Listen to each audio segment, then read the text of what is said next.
শুধুমাত্র এই দোয়াটি একবার পড়েন, আল্লাহ তাআলা আপনার 90 বছরের গুনাহ মাফ করে দেবেন ইনশাআল্লাহ।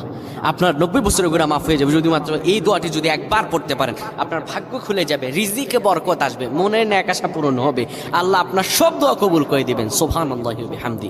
এত ফজিলত, এই দোয়াটা আপনারা শেয়ার করে দিবেন। এই যুবকেরা, আমল না করেও সওয়াব পাবা। তোমার একটি শেয়ারে, একটা বাটনে প্রেস করে তুমি সওয়াব পেয়ে যাবা। কারণ তুমি আমল না করো, অন্য কেউ যদি তোমার শেয়ারের বদৌলতে আমল করে, সওয়াব তুমি পেয়ে যাবা। নবীজির হাদিস।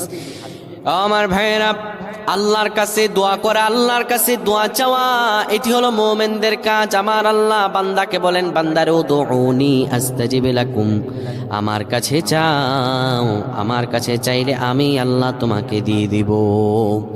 কেউ যদি একবারে দোয়াটি পড়তে পারে, দোয়াটি হলো রব্বি ইন্নী যালামতু নাফসি ফাগফিরলি। কেউ যদি এই দোয়াটা একবার পড়তে পারে, আমার আল্লাহ তাআলা তার 90